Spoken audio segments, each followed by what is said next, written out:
Orva poursuivait sa quête et la prochaine étape était sur Neptune, à la rencontre de la douce Calypse. Se déplaçant à une très grande vitesse, elle n'était désormais plus très loin du fond de ce vaste océan. Et déjà, elle voyait se dessiner la silhouette de la demeure fantastique de la Reine des Lieux. Sur la route qui menait au palais, elle croisa de nombreuses créatures inconnues, parfois gigantesques, parfois minuscules. C'était sublime. Ce palais de couleur ambre semblait à la fois divin et fragile. Des Neptuniens étaient devant la porte, qu'elle traversa en faisant en sorte qu'ils ne la voient pas. Puis, elle se laissa guider par l'aura de Calypse. Elle la trouva dans une grande pièce, évidemment remplie d'eau. Au centre de celle-ci se trouvait un rocher qui faisait office de table et, autour, 3 somptueuses chaises de la même matière que les murs du palais. Une des 3 était vide, mais les 2 autres étaient occupées. À gauche, une créature corva qualifierait d'hybride, le haut de son corps étant la représentation parfaite de la plus belle des humaines jusqu'aux hanches, qui se transformait alors en une magnifique nageoire verte aux écailles brillantes. Elle n'était vêtue que d'un collier qui passait entre ses seins pour finir au-dessus du nombril sur une pierre d'un vert éclatant, habitée d'une lueur mystique. Elle était en pleine conversation avec la personne assise sur la chaise au centre, Calypse. Comme tous les maîtres, son corps était puissance et magnificence. Orva révéla sa présence en reprenant une apparence physique normale. Alors, la sirène tourna la tête brusquement dans sa direction et leva la main droite alors que la gauche s'enroulait autour de la pierre verte. Non, Néréide! En une fraction de seconde, elle était à ses côtés, la main abaissant celle de la sirène.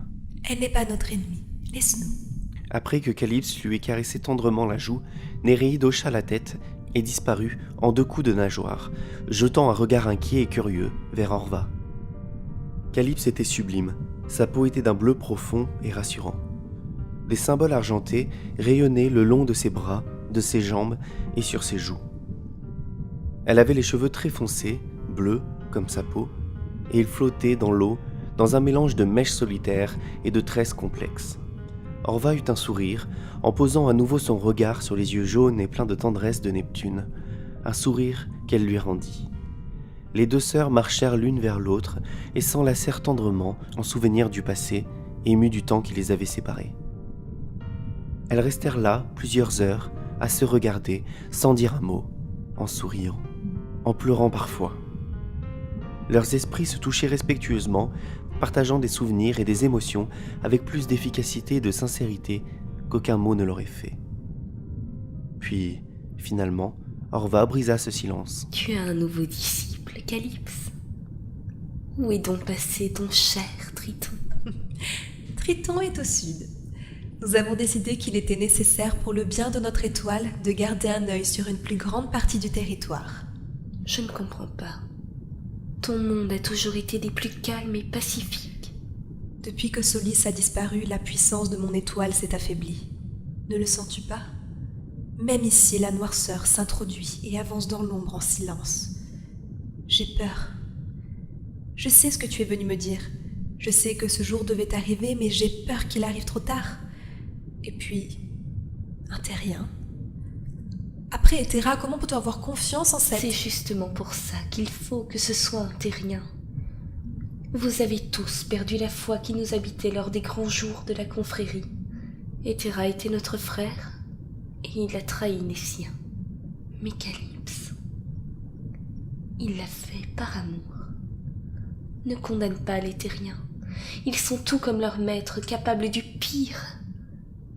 Mais ils sont surtout capables d'amour. Je l'espère, Orva. Je l'espère.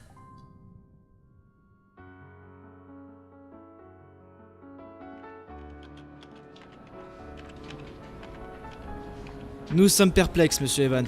Les circonstances de votre agression sont difficilement explicables et, en plus, le corps de votre agresseur disparaît comme par enchantement sans laisser de traces. Eric faisait les 100 pas dans le bureau de l'inspecteur Esposito. Cela prouve bien la culpabilité de cet homme, inspecteur. Il s'est tout simplement réveillé au beau milieu de l'hôpital, a pris conscience de ses actes et s'est enfui. Le policier fit non de la tête, puis s'adossa confortablement au fond de son fauteuil. Les médecins de l'hôpital sont unanimes.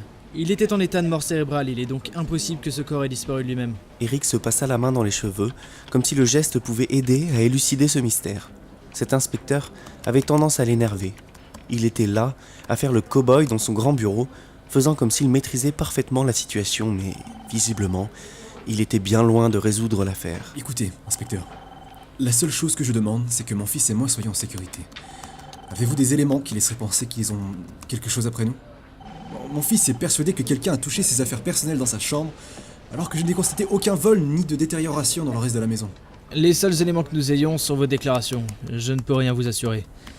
Pour autant, ne soyez pas trop inquiets. L'homme qui vous a agressé n'avait pas l'air sain d'esprit, que ce soit dans votre description des faits ou dans son apparence. Il s'est retrouvé devant votre porte par un pur hasard, selon moi. Croyez-moi, j'en ai vu d'autres des fous dans son genre. Rentrez chez vous, reposez-vous et laissez-nous faire. Très bien.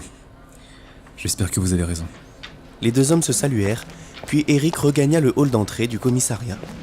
On l'informa que Loïs était allé prendre l'air. Décidément, il ne tient pas en place. Cet entretien n'avait pas duré longtemps, et d'ailleurs, il n'avait pas servi à grand-chose. Quand même, il était bel et bien curieux de savoir qui était cet homme. Cet inspecteur prenait les choses beaucoup trop à la légère pour Eric. Enfin, il fallait bien s'en remettre à la police. Elle finirait par trouver la solution à cette farce qui lui avait quand même valu une jolie bosse et un mal de tête dont il se serait passé. Il avait avancé de quelques pas, perdu dans ses réflexions, quand il vit à ses pieds un sac qu'il connaissait bien, celui de son fils. Le rythme cardiaque d'Eric commença à s'accélérer, Loïs! et des images plus effrayantes les unes que les autres se succédèrent dans sa tête. Loïs! Il se baissa, ramassa le sac, puis releva la tête. Il se mit soudain à courir, droit devant lui. Loïs! Les idées se bousculaient. Il repensa à ce cadre, cette photo, cet homme qu'il avait agressé sans aucune raison apparente, et si Loïs en était la cible. Après tout, il avait un peu négligé son fils ces 2 dernières années. Il avait peut-être plongé dans la drogue, ou pire.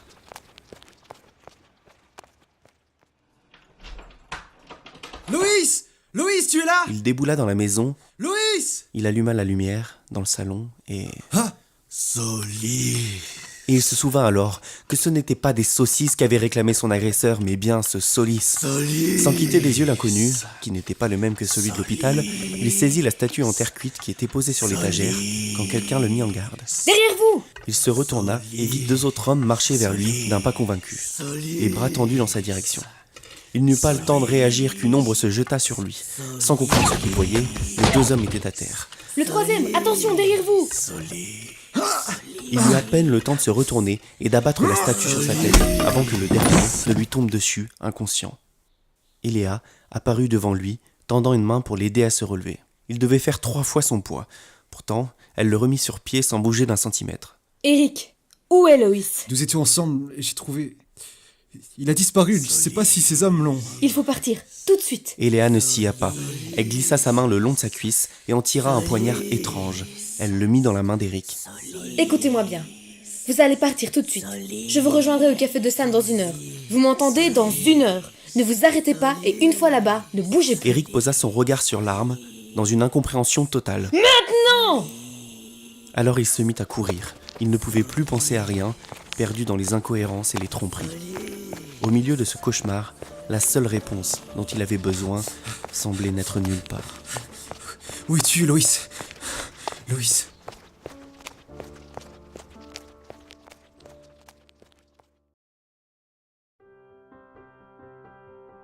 Eric était assis à une table, les mains autour d'un café. Il avait d'abord hésité à retourner au commissariat, mais il savait bien que personne ne le prendrait au sérieux. C'était une histoire de fou. Et d'ailleurs, il l'était peut-être. Il avait choisi de se rendre dans le café pour qu'Eléa lui donne des réponses.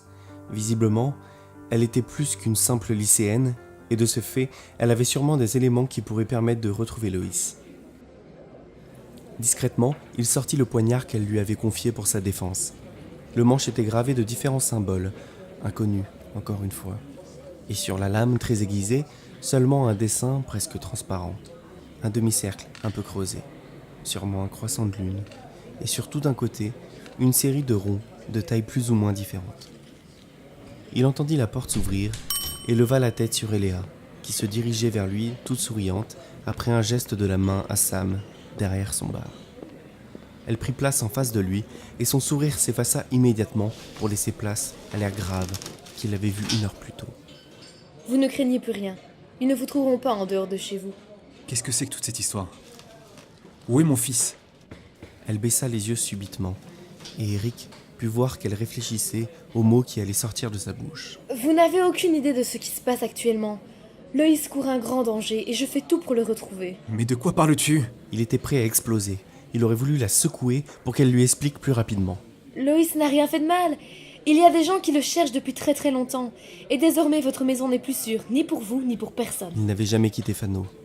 C'était une aberration. Elle était tout aussi folle que les zombies.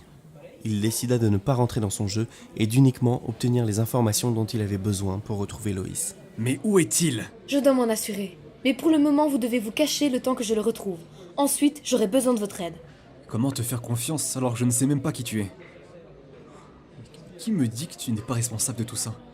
Je t'ai vu chez moi, 3 hommes en quelques secondes, mis à terre par une fillette. Je ne suis pas qu'une fillette. Je ne peux pas vous en dire plus, ni sur moi, ni sur Loïs. Vous devez me faire confiance et actuellement, vous n'avez pas d'autre option. Eric se força à réfléchir vite. Il pensa d'abord à retourner voir Esposito, au commissariat, pour lui expliquer tout ce qu'il venait de vivre. Mais il doutait fortement que ça aide à retrouver Loïs. Il avait beau retourner la situation dans tous les sens, la personne qui semblait comprendre le mieux ce qui se passait était devant lui.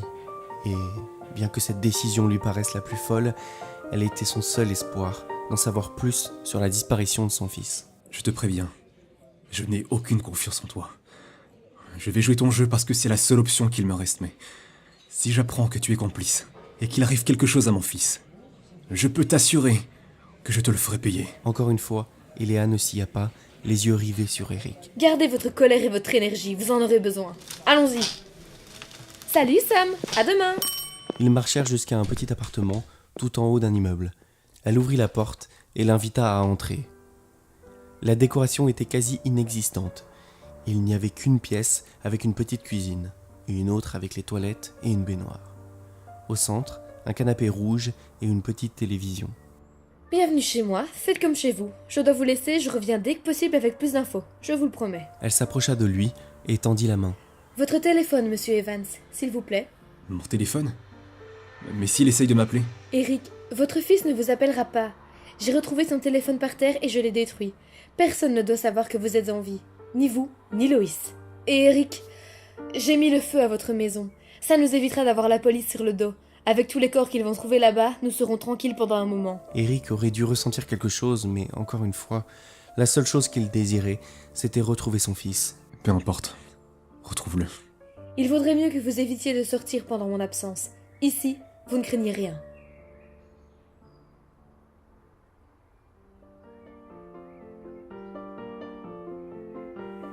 « 12 heures s'étaient écoulées pour Eric, seul, dans l'appartement d'Eléa.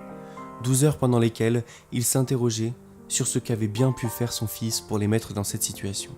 Elle était passée en coup de vent à l'aube et n'avait presque rien dit, sauf qu'elle avait retrouvé Loïs et qu'il fallait être patient. Il voulut appeler la police, mais elle lui assura que si la police ou n'importe qui d'autre apprenait le lieu de détention, alors Loïs disparaîtrait pour de bon. Eric décida qu'à son retour, si Eléa ne l'emmenait pas immédiatement auprès de son fils, il partirait et mènerait son enquête par lui-même. D'ailleurs, puisque la jeune Eléa semblait curieusement bien informée de tout ça, il commença à chercher des indices chez elle.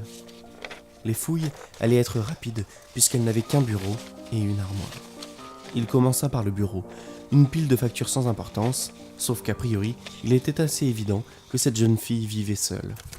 Il se fit la réflexion qu'il n'avait jamais entendu parler des parents ou même de la famille d'Eléa. Il se demandait si son fils connaissait la vérité sur l'identité de son ami. Il avait vraiment été aveugle pendant bien trop longtemps. Le bureau possédait un tiroir qui était verrouillé. Il alla vers l'armoire, à la recherche d'une clé qui pourrait l'ouvrir, et ce qu'il y trouva le fit tomber à genoux. Des poignards, des épées et plein d'autres armes dont Eric ignorait jusqu'à leur nom. Il retrouva sur quelques-unes les symboles qu'il avait déjà vus sur l'arme qu'Eléa lui avait confiée, et notamment le croissant de lune avec les ronds. C'était trop, il fallait qu'il en sache plus, et il ne pouvait pas avoir confiance en cette fille qui, visiblement, avait trompé tout le monde. Déterminé, il prit un couteau assez fin et alla forcer le tiroir du bureau. À l'intérieur, de l'argent liquide en quantité, des passeports, et une photo de Loïs, Marie et lui, datant d'au moins 3 ou 4 ans. Eric fut saisi à la gorge par l'émotion, un mélange de colère et de tristesse, et c'est à ce moment-là qu'il se rendit compte qu'il n'était plus seul. Bon, Je crois que je vais devoir vous en dire un peu plus maintenant. Et Léa était debout devant lui, l'air grave, les yeux cernés, profondément triste.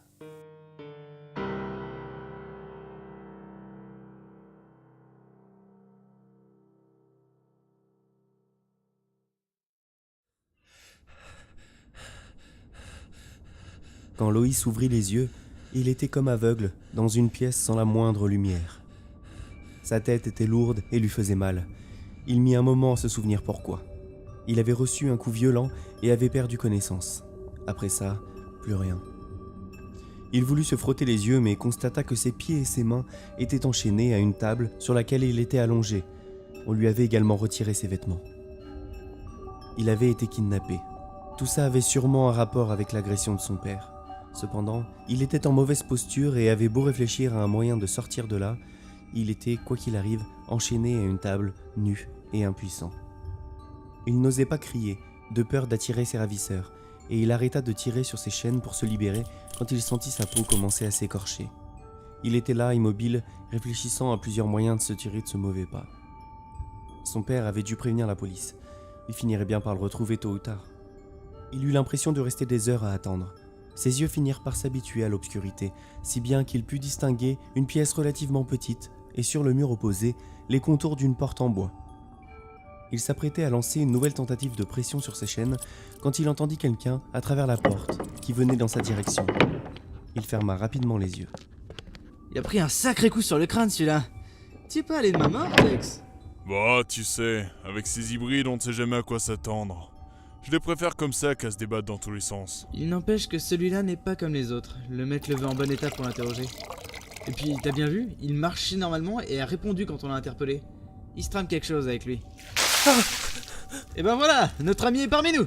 Il secoua la tête et découvrit la pièce toute en pierre dans laquelle il était enfermé depuis plusieurs heures. Les deux hommes étaient à la fois très différents et vêtus d'un même grand manteau noir. L'homme qui l'avait frappé, Axe, était massif. Il faisait au moins 2 mètres et ses bras étaient aussi larges que ses cuisses. Il avait les cheveux roux, rasés très courts, et son visage ne reflétait pas vraiment l'intelligence. Le deuxième, par contre, était plus petit, à peu près comme Loïs, sauf qu'il avait le dos un peu voûté, ce qui accentuait sa taille moyenne. On lui donnait entre 25 et 30 ans. Qui êtes-vous? Et qu'est-ce que je fais là? Ah, tu vois, je l'ai pas abîmé, il parle. Écoute mon gars, nous on n'a rien contre toi, on ne fait qu'exécuter les ordres. Donc tiens-toi à carreau et tout ira bien. Où suis-je? Au sanctuaire. Ferme, Axe. Sang. Allez, viens, on va prévenir Norlag qu'il s'est réveillé. Loïs ne comprenait pas. Il n'avait pas d'argent, son père non plus. Il n'avait rien fait de mal, alors pourquoi lui? Et puis qui étaient ces 2 gaillards habillés comme au Moyen-Âge? Il eut l'impression de ruminer des heures et des heures avant qu'il ait à nouveau de la visite. Cette fois, Axe était venu seul. Allons-y, le maître va te recevoir. Tu devras lui parler avec respect, il est très puissant. Il lui donna un pantalon beige en lin et une chemise. Même s'il avait envisagé de s'enfuir, Loïs ne serait pas allé bien loin avec celui-là à ses trousses. Ainsi, il le suivit sans faire d'histoire et en profita pour enregistrer un maximum d'informations sur le lieu de sa captivité. Les couloirs étaient à l'image de sa cellule. Tout avait l'air en pierre et une odeur d'humidité et de fumée perdurait de pièce en pièce. Ils croisèrent plusieurs autres gardes avec ce même manteau à capuche, si bien qu'on ne voyait pas leur visage. Dites, monsieur Axe, qui est donc ce maître? Vous êtes une sorte de secte? En l'absence du plus petit, il s'était dit qu'il pourrait peut-être soutirer quelques informations, l'air de rien. Une secte Non. Enfin, peut-être un peu. Je dirais plutôt que nous sommes un clan. Mais ne pose pas de questions. Je ne suis pas assez idiot pour y répondre de toute façon. Ils traversèrent un vrai labyrinthe, avant de déboucher dans une grande salle ronde avec des colonnes en périphérie. Le haut de la pièce était tout en vert. On voyait le ciel étoilé et la lune. Au centre, un grand cercle blanc avec un symbole représentant a priori un croissant de lune noire et des ronds sur tout un côté. À l'autre extrémité de la pièce siégeait un homme sur un trône blanc. En haut du dossier, on pouvait voir le croissant de lune une nouvelle fois représenté. Quand Loïs posa pour la première fois les yeux sur l'homme assis sur le trône, ce fut comme si son cerveau se mettait en ébullition, une sensation étrange qu'il n'avait jusque-là jamais éprouvée. L'homme leva ses yeux sur lui, ils étaient d'un vert émeraude. Sa peau était blanche, il avait des cheveux noirs plutôt longs et un visage qui n'avait pas vraiment d'âge. Loïs lui aurait donné la trentaine. Pourtant, ce qui émanait de lui laissait penser qu'il était bien plus âgé que ça. Agenouille-toi devant Maître Norlac, petit. Ce qu'il fit sans trop réfléchir. Autant éviter de se causer plus d'ennuis. Alors te voilà. Toi qui crées tant d'excitation. Norlac s'approcha de lui et le saisit par la gorge pour le redresser sur ses jambes. Loïs en eut le souffle coupé. Il était d'une telle force et le contact de leur peau l'avait comme électrifié. Il le regarda de bas en haut en le maintenant toujours d'une seule main. Avez-vous découvert la trace? Quelques minutes passèrent avant que le petit vicieux de tout à l'heure ne réponde. Non, maître, nous avons ausculté chaque partie de sa peau sans trouver ni trace ni quelconque indice. En tout cas, il ne s'agit pas d'un hybride habituel. Il parle et a le contrôle de son corps. Je sais, idiot, je ne te demande pas de réfléchir. Si tu en étais capable, nous le saurions, insecte. Il relâcha finalement la gorge du jeune homme et marcha jusqu'à son trône blanc sur lequel il se rassit avant de s'adresser à lui. Alors, terrien, dis-moi donc pourquoi tout le monde te cherche. Et surtout pourquoi tu te fais appeler Solis. Cette fois, pas de doute, il s'adressait bien à lui. Mais le jeune homme n'avait aucune réponse à lui donner. Il n'avait même absolument rien compris à ce qu'il attendait de lui. Et puis, pour qui se prenait-il à l'appeler terrien ? Je ne sais rien, monsieur. Mon père s'est fait agresser chez nous et depuis, tout va de travers. Mais je ne sais rien de ce Solis. C'est même la première fois que j'entends ce nom. Chêne! Où est passé son protecteur? À quoi sert de surveiller les potentiels héritiers si je dois moi-même les interroger?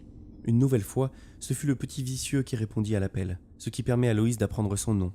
Sûrement des pseudonymes d'ailleurs, qui de nos jours pouvaient bien porter des noms pareils, Norlac, Axe et Chêne. Donc, s'il avait bien suivi, il était un potentiel héritier de je ne sais quoi, et on le prenait pour quelqu'un d'autre, qui se ferait appeler Solis. Tout ceci n'avait aucun sens, sans même penser à cette histoire de protecteur. Chêne arriva devant le trône et mit un genou à terre. Elle est introuvable depuis plusieurs heures. Ce n'est jamais arrivé, maître. Peut-être qu'elle a succombé à un hybride. Ne sois pas bête.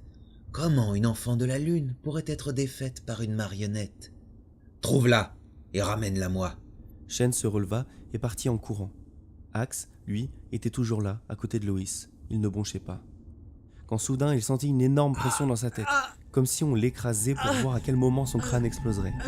C'était lui, de là où il était. Loïs pouvait le voir se concentrer. D'un coup il céda, la pression se dissipa et tout devint noir. Il se vit sur son vélo, il avait 3 ans. Il pédalait en rigolant, et Rick courait derrière lui le sourire aux lèvres. Puis tout se brouilla soudainement. Il se vit devant le sapin de Noël, il avait 10 ans. Sa mère était là avec eux, qu'il était bon de revoir son visage. À regret, la vision disparut pour une nouvelle bien moins joyeuse. Celle du corps de sa mère, allongé dans un lit d'hôpital. Cette image le révolta profondément. Il ne voulait pas revivre ces moments. Et certainement pas ici avec ces fous furieux. Non! Norlac était à 4 pattes au sol, son trône renversé. Il entendit alors un bruit de verre qui se fissure. Il leva les yeux vers le plafond qui était en train de se briser. Alors tout alla très vite. Il entendit un bruit sourd à sa droite et vit Axe tomber inanimé sur le sol. Et une main saisit son bras. Peux-tu courir? Loïs regarda la personne qui l'avait touché et mit un temps à reconnaître son ami. Oui, je crois. Il était perplexe et ne comprenait pas ce qu'elle faisait là. Alors suis-moi le plus vite possible. Ta vie en dépend. Ils se mirent alors à courir à travers les couloirs sombres.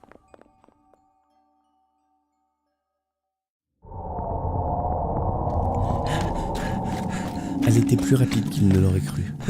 C'est à cet instant qu'il remarqua qu'elle était vêtue du même manteau noir à capuche qu'Axe et Chêne. Loïs entendait Norlac derrière lui, qui hurlait des ordres dans tous les sens. Attrapez-les immédiatement, bloquez les portes, ils ne doivent pas sortir en vie, ou je vous jure que je vous détruirai tous. Il n'y prêta pas attention et courait plus vite que jamais.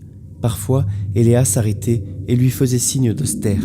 Ils écoutaient un moment, puis repartaient de plus belle. Ils arrivèrent finalement en haut d'un long escalier qui descendait dans l'obscurité. Eléa, tu es sûr du chemin? Fais-moi confiance et nous sortirons vivants d'ici. La descente des marches fut interminable. Eléa le faisait taire dès qu'il ouvrait la bouche pour la questionner sur sa présence ici, son accoutrement, ou sur les dons incroyables dont elle avait fait preuve pour les sortir de là. Alors qu'il était complètement sous l'emprise du maître des lieux, elle les avait mis à terre, lui et le géant, et avait détruit la moitié de la pièce. Quoi qu'elle ait pu lui cacher, elle lui avait sauvé la vie. Elle finit par arrêter sa course et se retourna vers lui. Loïs, écoute-moi. Il va falloir qu'on nage en apnée pour sortir du sanctuaire. Il n'y a aucun autre moyen de sortir. Ok, j'ai une bonne respiration, ça devrait aller. Ne me perds pas et ne gaspille pas ton air. Alors, elle reprit sa route, et Loïs découvrit que l'escalier n'avait pas vraiment de fin. Il était submergé par de l'eau. Ils nagèrent un moment à la surface, puis Eléa lui fit signe de la suivre. Ils entrèrent dans un couloir qui lui paraissait interminable. Il sentait son cœur battre dans ses tempes, et quand enfin Eléa remonta vers la surface, sa vue commençait à se brouiller. Ils étaient à l'extérieur. Tout en suivant son guide, il jeta un regard sur la prison qu'il souhaitait ne jamais revoir, et découvrit une forteresse et tout autour des remparts. Une pleine lune jaune se reflétait sur l'eau si bien qu'ils pouvaient voir une forêt alentour. Ils rejoignirent finalement la terre ferme pour arriver dans une clairière avec un arbre vers lequel les deux amis se dirigèrent. Un homme était là, accroupi, à les attendre avec un sourire que Loïs n'avait pas vu depuis longtemps. Le fils se jeta dans les bras de son père, qui le prit par les épaules et le regarda, comme pour être sûr qu'il avait bien son fils devant les yeux. Puis, Eric lança à Eléa un regard plein de gratitude. Merci, Eléa. J'ai bien fait de placer ma confiance en toi, finalement. On ne doit pas rester ici. Loïs, change-toi et filons par la forêt. Elle avait dit ça alors qu'elle-même troquait sa tenue étrange contre un jean et un pull après s'être rapidement séchée. Mais tu me dois quelques explications, Eléa. Comment as-tu fait Je pour... ne te dois rien, Loïs. Je viens de te sauver la vie et j'aimerais continuer si ça ne te dérange pas. Elle enfila un sac à dos posé au pied de l'arbre et ajouta « Je t'expliquerai ce que je peux dès qu'on en aura l'occasion. Mais en attendant, change-toi et par pitié tous les deux, ne faites pas de bruit. » Loïs était bouche bée. Elle ne lui avait jamais parlé comme ça. Et il se sentait une nouvelle fois complètement perdu dans toute cette mascarade. Il regarda son père avec incompréhension. Elle a raison, Loïs. Dépêchons-nous. Ne sois pas trop pressé d'entendre la vérité sur elle. Je ne suis pas sûr que tu apprécieras de l'entendre. Loïs s'exécuta, plus chamboulé que jamais par les mots de son père. Et tous trois s'engouffrèrent dans la forêt. Sur la route, il lui apprit qu'ils avaient fait 4 heures de voiture pour arriver jusqu'ici, et qu'ils s'étaient débarrassés du véhicule pour ne pas laisser de traces. Il apprit également qu'il n'y avait plus de foyer pour eux à Fano, et que leur destin était désormais lié à l'ami, devant, qu'ils ne reconnaissaient pas. Cet ami qu'ils suivaient tous les deux d'un pas décidé vers l'inconnu. La magnifique créature blonde, aux yeux bleus, était là devant lui. Un sourire se dessina sur son visage, puis... Fais-lui confiance, Loïs. L'heure viendra où toutes les questions trouveront réponse. Ton destin t'attend depuis bien longtemps. Mais qui êtes-vous? Que me voulez-vous? Et confiance.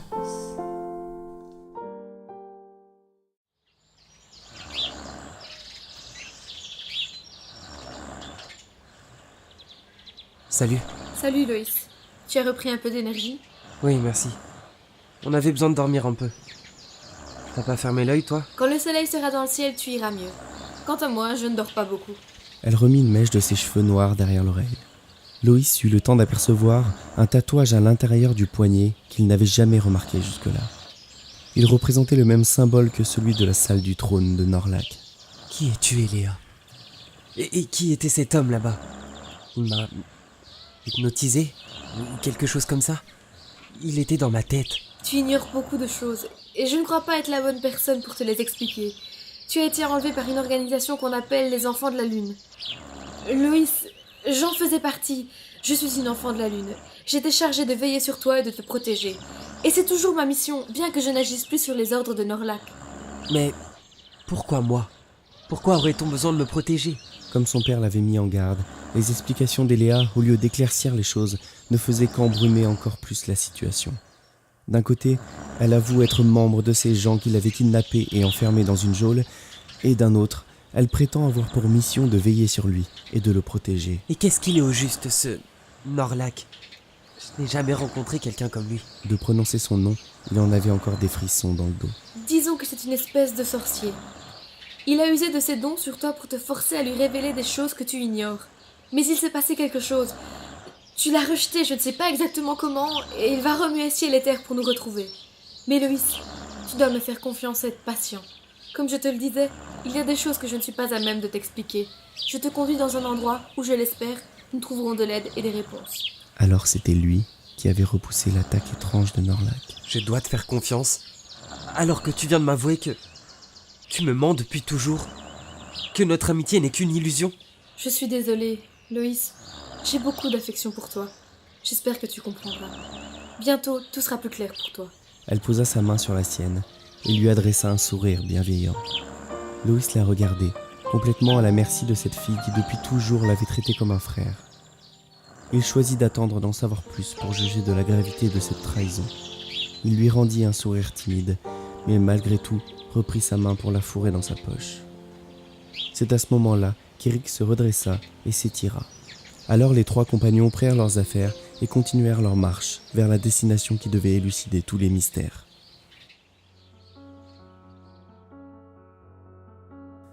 Orva était assise sur une branche, à 10 mètres du sol, au milieu d'une forêt sur terre. Un groupe des plus étranges guidé par une enfant de la lune venait de passer juste en dessous. Elle n'était pas inquiète pour Loïs, et Léa était un bon guide et prendrait soin de lui, comme ces dernières années. En réalité, c'étaient les récents événements qui justifiaient sa présence. D'abord l'apparition d'hybrides et ensuite les agissements des enfants de la Lune. Ils étaient passifs depuis plusieurs décennies et toute cette agitation n'avait rien de bon. Orva leva les yeux vers la Lune ronde et froide. Après des siècles et des siècles, les choses allaient changer et Loïs en était certainement la cause. Soudain, le tronc s'enflamma au niveau de la branche et Aréis, maître de Mars, apparut les bras croisés, adossé à l'arbre qui n'avait aucune trace de brûlure. « Alors, que se passe-t-il ? Tu as besoin d'aide, Vénus. » Il y a des signes inquiétants, mon frère. Je crains que le pouvoir de Séléna ne décline. Les enfants de la Lune se sont perdus, et des âmes possédées sont à la recherche de notre héritier. Tu crois qu'Hétéra est derrière tout ça ? Je ne pense pas, Ven. Nous aurions senti son retour. En es-tu certain, Aréis ? Nous attendons depuis tellement longtemps que je ne serais pas étonnée de voir Hétéra nous passer sous le nez. Tu sais combien il est malin. Bon, je vais rester un peu sur Terre. Il y a des choses que je n'ai pas terminées ici. Ce sera l'occasion d'enquêter sur tes craintes. En serais-tu rassuré ? Je n'en attendais pas moins de toi. Quant à moi, je vais continuer de réunir la confrérie pour que tout soit prêt quand l'heure sera venue. Elle lui fit un clin d'œil, puis sauta de sa branche en s'évaporant dans une poussière dorée. Phobos, Deimos. Les deux disciples apparurent dans un flash sur la branche, agenouillés devant Mars. Oui, maître. Deimos, va sur la Lune. Vérifie que rien n'a changé et que Séléna est toujours endormie. Ce dernier disparut, comme il était apparu. Phobos, suis la piste des hybrides. Cherche à savoir si Hétéra a refait surface. Tout comme le premier, il disparut instantanément, après l'ordre de son maître. Puis, Aréis tourna son regard vers le sanctuaire des enfants de la Lune. Dans une explosion de flammes, il s'évapora à son tour.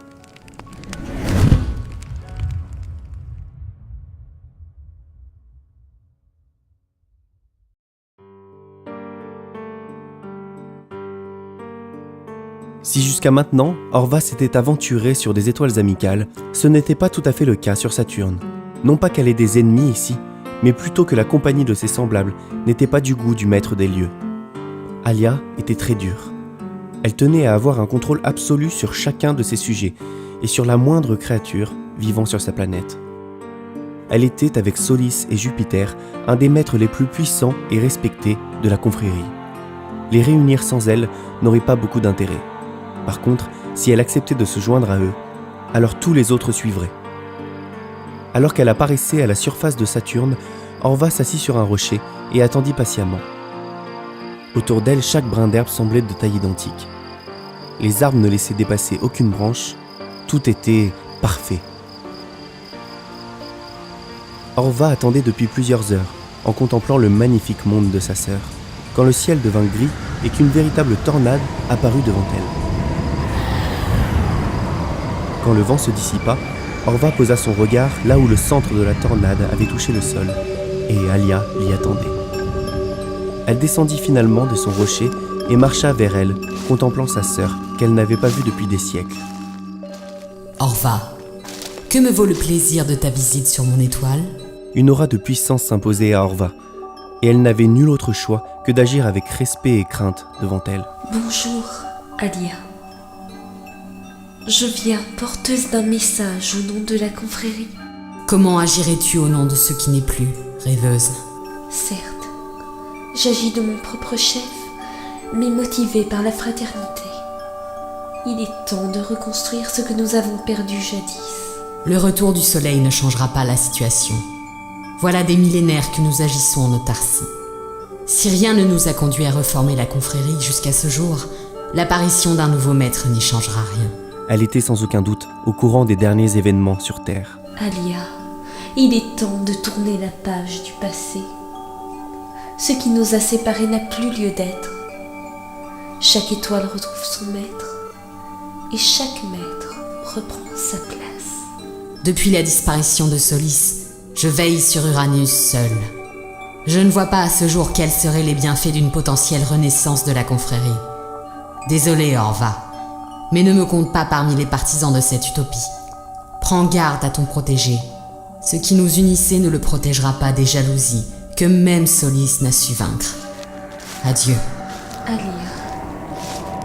La tornade se reforma et Alia s'éclipsa, laissant l'intruse seule et décontenancée. Le temps viendra où tu comprendras ton erreur. Et nous serons là pour t'accueillir. Puis elle partit, consciente des difficultés qu'allait entraîner l'absence de Saturne. Ils avançaient sans relâche depuis plus de 3 jours, et Léa était intransigeante et aucun des deux autres n'y trouvait rien à redire. Ils traversèrent plusieurs forêts, plusieurs villes, prirent plusieurs trains. Ils s'arrêtèrent véritablement en arrivant à la côte méditerranéenne italienne, dans un village proche de Gênes. L'ambiance était pesante dans le trio. Malgré toute la reconnaissance qu'ils éprouvaient pour celle qui les avait sauvés, Eric et Loïs pataugeaient en pleine science-fiction et ils avaient perdu leur maison et leur vie. Eléa leur dégota un petit hôtel miteux. Elle parlait parfaitement bien l'italien, encore une chose que Loïs ignorait. Ils entrèrent dans leur chambre, plutôt propre, malgré l'odeur de moisissure. Mais il fallait être honnête, c'était la meilleure nuit qu'ils passeraient depuis la fuite du sanctuaire. Eléa était persuadée que Norlac était à leur trousse et que tous les enfants de la Lune les cherchaient. On est arrivé à destination, Eléa. Elle répondit tout en fermant les rideaux et vérifiant chaque recoin de la chambre. Pas encore. Nous attendons quelqu'un, un ami de longue date. Sois patient, Loïs. Il vaut mieux prendre le temps et s'assurer que nous sommes en sécurité. Une réponse qu'elle lui avait souvent faite ces derniers jours. Loïs rageait d'être tenue à l'écart des événements. Il semblait pourtant tenir une place importante dans cette histoire, mais elle refusait pertinemment de répondre à ses questions.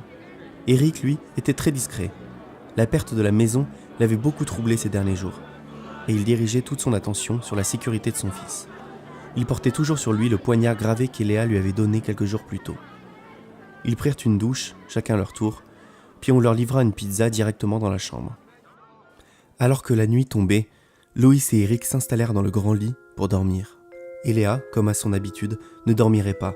En tailleur sur un fauteuil, elle ne sciait pas, les yeux fixés sur la fenêtre de la chambre. Pendant la nuit, Loïs fut réveillé par les ronflements de son père. Il en profita pour se lever et aller au petit coin, quand il remarqua qu'il n'était plus que 2 dans la chambre. Avait-elle fini par les abandonner à leur sort ? Peut-être même qu'ils étaient encore tombés dans un piège. Il resta là, 1 minute, avant de rire de lui-même. Il commençait à devenir complètement parano. Il fit ce qu'il avait à faire et tira la chasse d'eau, si bien qu'il n'entendit pas la porte de la chambre s'ouvrir. Quand il revint dans la pièce principale, il reconnut tout de suite ce sourire malicieux et ce regard perçant. Il ne prit que quelques secondes de réflexion avant de foncer sur Chêne. Il lui rentra dedans, l'épaule dans l'estomac de plein fouet. Qu'est-ce qui se passe? C'est un des hommes qui m'ont enlevé, papa. Attends, Loïs. C'est lui que nous attendions. C'est un ami. Bien sûr, idiot. Lui? Mais il m'a frappé, puis kidnappé. Il m'a attaché à une table dans cette pièce pendant des heures Et bien maintenant, nous sommes quittes. Je sais, Loïs. J'y étais moi aussi. Il fallait attendre le bon moment pour te faire sortir. Tu veux dire que tu m'as vu là-bas, dans la prison? Oui, mais c'est compliqué. Shen a créé une diversion en détruisant le dôme de verre, me donnant le temps nécessaire pour neutraliser Axe et te libérer. En rejetant l'attaque psychique de Norlac, tu as créé l'opportunité qu'on attendait. Alors, vous aussi, vous êtes un enfant de la Lune? Plus pour longtemps, au vu des événements. J'espère que t'as des explications à me donner. J'ai détruit le grand dôme. Et si Norlac apprend que je l'ai trahi, il va m'étriper. Décidément, tout le monde avait besoin de réponses ici. Crois-moi, Tu es le dernier des soucis de Norlac actuellement. Et si nous continuons à parler de ça sur le pas de la porte, sois sûr que nous risquons de le revoir plus vite que tu ne le souhaites. Elle fit entrer tout le monde dans la chambre et verrouilla la porte à double tour. Elle jeta un coup d'œil derrière le rideau avant de venir s'installer dans la chambre. Elle prit un instant pour réfléchir aux mots qu'elle allait prononcer. Les 3 étaient suspendus à ses lèvres. Voilà, j'ai besoin de toi pour trouver l'île d'Orva. Un silence de plomb tomba dans la pièce. Loïs, comme à son habitude, ne savait pas de quoi elle voulait parler, et il pensait qu'il en était de même pour son père. Shen, quant à lui, affichait un air grave, sur un visage livide. Tu es complètement folle. Tu risques ma vie et la tienne pour des légendes. Orva, Selena, depuis combien de siècles n'a-t-on pas eu de preuve de leur existence? Et c'est ça ton plan contre Norlac? Mais c'est pure folie. J'en ai eu la preuve, Shen. Et Loïs aussi, je crois. N'est-ce pas? L'autre jour, sous le toit. Dans tes rêves. Mais tu disais ne pas me croire. Tu la vois, toi aussi? Loïs était tout excité. Il n'était pas fou. Il y avait une explication à ses visions. C'est elle qui m'a chargé de te protéger. Elle est une alliée de taille et actuellement notre seule chance d'échapper à Norlac. Une nouvelle fois, le silence était palpable dans la pièce. Shen était là, debout, les yeux allant d'Eléa à Loïs. Alors c'est vraiment lui, n'est-ce pas? J'en suis certaine, Shen, sans l'ombre d'un doute. L'homme s'approcha de Loïs, lentement, et il le scruta avec insistance. Tu as mis un sacré bazar au sanctuaire, tu sais. À l'heure actuelle, il doit être complètement dévasté. Moi? Mais je n'ai rien fait. Est-ce que vous allez enfin m'expliquer ce qui se passe? Et il est quand même pas bien futé, hein. Il a pas compris que... Il ne sait rien, Shen. Il est très jeune. C'est pour ça qu'il a besoin d'être protégé. Que s'est-il passé après notre départ? Norlac est à notre poursuite? Il a envoyé tout le monde à vos trousses. Il a malheureusement eu le temps de voir ton visage avant que tu t'enfuis avec lui. Axe va bien, tu lui as mis une sacrée raclée, hein, le pauvre. Il doit se demander où j'ai bien pu disparaître. Tu lui devras des explications, sache-le. Shen se mit en tailleur puis continua de raconter les derniers jours. Ensuite, un homme étrange est arrivé. Je sais pas qui il était, en tout cas pour la première fois de ma vie. J'ai vu Norlac terrorisé. Et il s'est enfui, Léa, il s'est enfui. Ah, t'aurais dû voir sa tête. Tu veux dire que quelqu'un a mis en fuite Norlac? Il a quitté le sanctuaire? Absolument, plus personne ne semble avoir de nouvelles de lui depuis ce jour-là. Mais je pense qu'il est à votre recherche. Tous ces événements semblent l'avoir convaincu de la véracité de ce que tu penses au sujet de Loïs. Mais je comprends toujours pas pourquoi il lui en veut autant. Après tout, ne sommes-nous pas censés être alliés? Il regardait Loïs comme s'il pouvait répondre à ses questions. La seule chose que je sais, c'est que Norlac en veut personnellement à Loïs. Je ne comprends pas non plus pourquoi. Mais depuis trop longtemps, il règne sur son trône blanc. Le pouvoir lui est monté à la tête. Il est cruel, et rien dans ses manœuvres ne correspond aux enseignements de nos ancêtres. Loïs bouillait intérieurement. Ils étaient là, tous les deux, à parler de lui comme s'il n'était pas devant eux. Stop! Les deux s'arrêtèrent de parler et tournèrent la tête vers Loïs, prenant soudainement conscience qu'il était dans la pièce avec eux. Loïs! Non, Elia, je ne bougerai plus d'ici avant de savoir ce que j'ai fait et qui vous êtes réellement. Je vous dois peut-être la vie, mais je ne suis pas un paquet surprise à destination de votre île aux merveilles. Je veux des réponses maintenant! Eric mit une main sur son épaule, comme pour le calmer. Loïs tourna la tête vers son père pour en remettre une couche, mais il vit dans son regard du soutien et une ferme intention de l'aider à obtenir les réponses qu'il attendait. Eléa, je te suis reconnaissant, vraiment, d'avoir pris soin de mon fils pendant toutes ces années et des risques que tu as pris pour lui ces derniers jours. Mais nous ne pouvons pas marcher plus longtemps comme ça, dans l'inconnu. Dans la crainte de ce qu'on va découvrir au prochain épisode. Tu dois être honnête avec nous et nous expliquer ce que tu sais. Loïs se sentait plus fort d'avoir à ses côtés son père qui exprimait précisément ce qu'il ressentait aussi depuis plusieurs jours. Eléa hésita, Shen baissait les yeux au sol. Je ne peux pas vous en dire beaucoup plus. J'aimerais le faire, mais je ne pourrai pas assumer ces révélations, car les questions qu'elles entraîneront seront dévastatrices pour toi sans un guide à tes côtés. Je peux te dire qu'il existe dans ce monde, et dans beaucoup d'autres, des êtres dotés de capacités surhumaines. Certains de ces êtres sont nés sur Terre, et d'autres viennent d'ailleurs. Je suis une des dernières lunéennes vivantes. Il ne reste qu'une poignée d'individus de ma race. Shen, lui, est un croisé. Son arrière-arrière-grand-père était lunéen et a épousé une terrienne. Loïs essayait de digérer l'information. Il jeta un œil à son père qui fronçait les sourcils de concentration. Alors, tu ne viens pas de la Terre, mais de la Lune. En réalité, je suis née sur Terre comme toi. Mon peuple vit sur Terre depuis des temps anciens. C'est d'ailleurs pour ça que nous ne sommes qu'une poignée de sang pur lunéen. Et qu'en est-il de moi? Je suis un extraterrestre aussi. Il tourna la tête vers Eric, comme si la question s'adressait à lui. Mais ce dernier haussa les épaules, comme pour montrer son ignorance. À vrai dire, je ne suis pas sûre d'avoir la réponse à cette question. Je pense que tu es bel et bien un terrien, mais que ton destin est bien au-delà de ça. Je n'irai pas plus loin pour les raisons que je t'ai données tout à l'heure. Pour te rassurer, sache que quand nous aurons trouvé Orva, personne ne pourra plus te faire de mal. Pas même Norlac. Il y eut un long regard entre Loïs et Eléa. Il trouva dans ses yeux le réconfort dont il avait besoin. Qu'importe qu'elle lui ait caché sa vraie nature, il savait au fond de lui qu'il pouvait lui faire confiance. Elle l'avait prouvé en lui sauvant la vie. Bien, maintenant que les choses se sont un peu éclaircies, Shen, tu dois nous aider à trouver l'île d'Orva. Et le plus tôt sera le mieux. As-tu encore des contacts en Italie? Des contacts, oui, sans doute, mais de confiance, je peux rien te promettre. Nous devons traverser l'Italie, il est au large de la côte grecque. De là, nous devrons nous rendre à Ancône et prendre un bateau là-bas, en espérant que nous serons bien accueillis par nos confrères italiens. Je ne pense pas que Norlac ait de l'avance sur nous. Ne perdons pas de temps. Nous partirons à l'aube demain matin. Ils se recouchèrent, Eric et Loïs dans le lit, et Shen en boule dans le fauteuil. Eléa était à la fenêtre, les yeux perdus dans le ciel. Loïs comprenait un peu mieux maintenant ce regard qu'elle avait toujours eu en regardant les étoiles, et plus précisément la lune.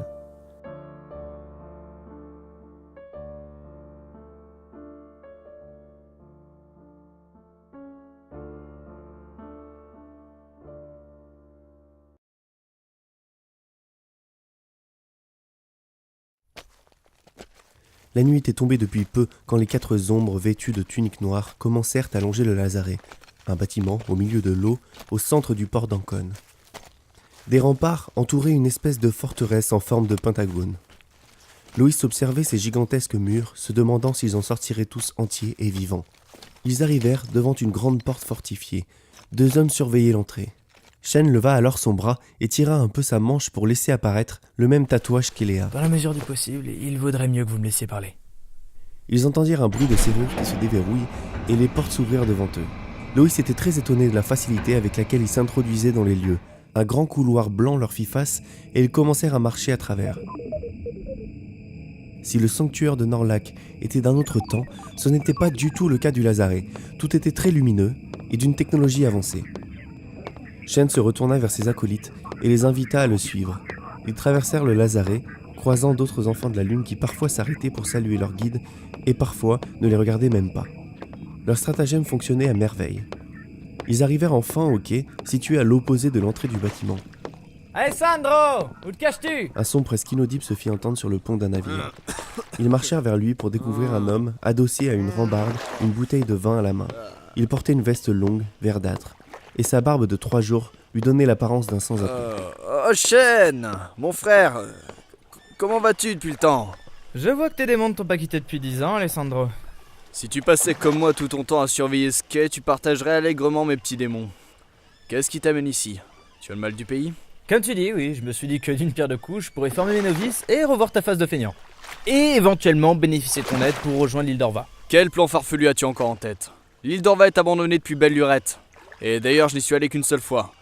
Et je ne suis pas sûr de pouvoir la retrouver.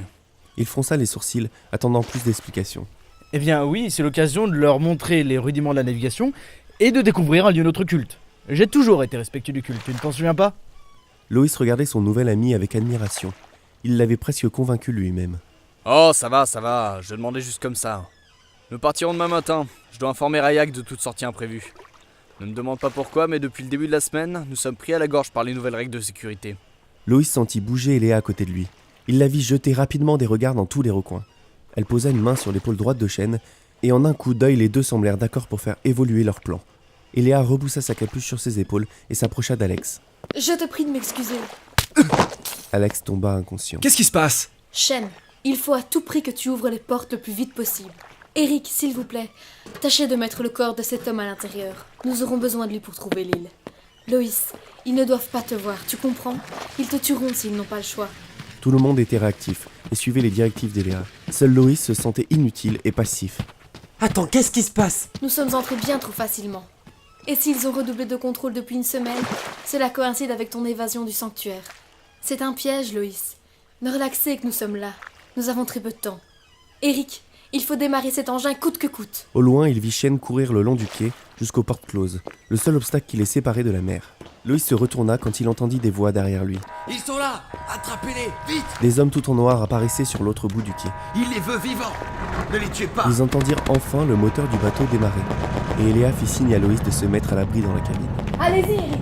Foncez! Ne vous préoccupez pas de nous! Puis elle sauta à nouveau sur le quai, qu'elle remonta en courant. Elle sortit une longue lame de sa tunique, coupant les liens qui retenaient les autres navires amarrés. En parallèle, Eric dirigeait le yacht vers les portes. Eléa, qui courait plus vite que les hommes à ses trousses, arriva auprès de Shen. Loïs rejoignit son père aux commandes. Papa, ils vont se faire tuer! T'as entendu, Eléa? L'important c'est qu'on sorte de là. Enfin, pour ça, il faudrait espérer qu'ils arrivent à ouvrir ces maudites portes. Les hommes arrivèrent sur Eléa, qui, un à un, les mettait à terre. Abattez-la. Ce n'est pas elle qui nous intéresse. C'est alors qu'Orva fut là, dans la tête de Loïs. Une sensation enivrante de puissance s'insinuait en lui. Il se sentait étrangement serein, comme s'il savait ce qu'il devait faire. Il commença à marcher vers le pont d'un pas décidé. Loïs! Reste ici! Continue d'avancer, papa, je sais ce que je fais! Enfin, je crois. Il arriva sur le pont et entendit un coup de feu. D'un regard, il vit Eléa à terre. Loïs canalisa l'énergie qui parcourait tout son être et tendit les bras vers les hommes en noir qui se ruaient vers ses amis.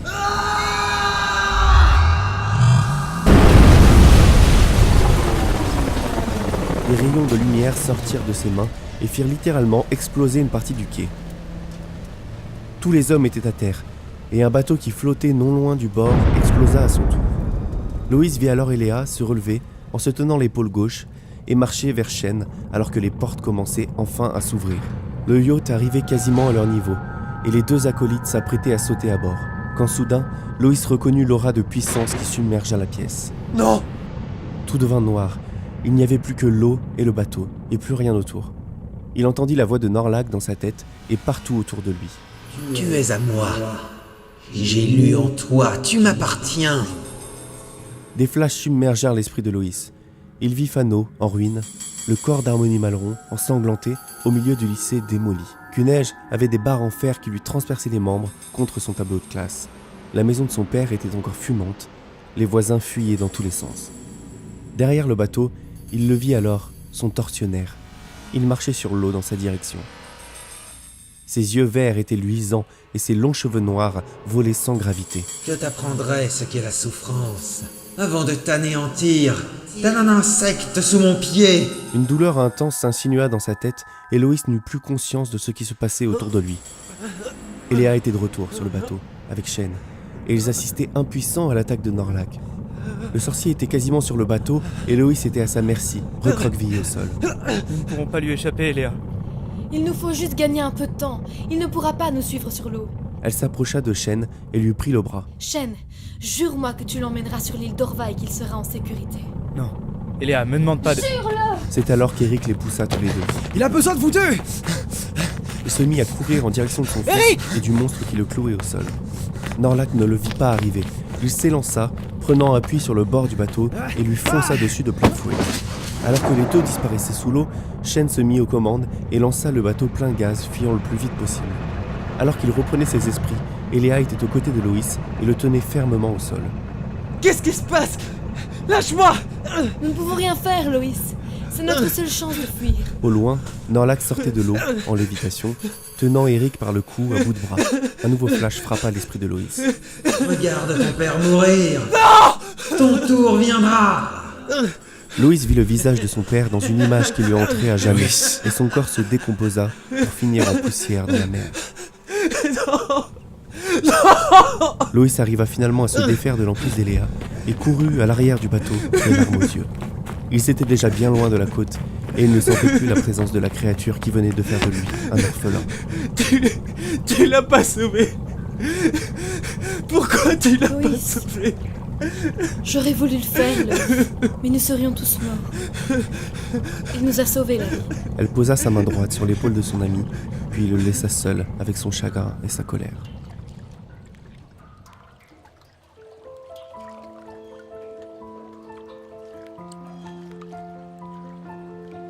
Le cœur lourd, Loïs était encore accroché à la rambarde du bateau. Il repassait la scène en boucle dans sa tête. Le dernier regard de son père avant qu'il ne disparaisse pour toujours. Une colère monta en lui, d'avoir été si puissant puis si incapable de lutter contre Norlag. Il ne comprenait pas pourquoi Orva lui avait permis de sauver Eléa, mais pas son père. Orva, si vous m'entendez, qui que vous soyez, où que vous soyez, Pourquoi ne l'avez-vous pas sauvé? La vie d'un être humain n'a donc pas de valeur s'il n'entre pas dans vos plans. Je suis votre objet, Je suis votre pion. Je ne sais ni qui je suis, ni ce que je suis. Mais ce soir, j'aurais pu sauver mon père avec votre aide. Je le sais au fond de moi. Bientôt, il faudra répondre de ce que vous m'imposez aujourd'hui.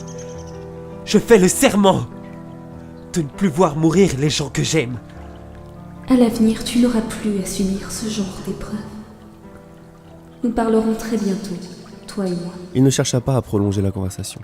Il eut une pensée pour les habitants de Fano, pour Harmonie et même pour son professeur, tous morts à cause de lui. C'était la voix d'Eléa. Il avait presque oublié qu'elle était blessée. Il marcha vers elle, assise par terre, la main droite dans sa blessure. Loïs s'agenouilla à côté d'elle.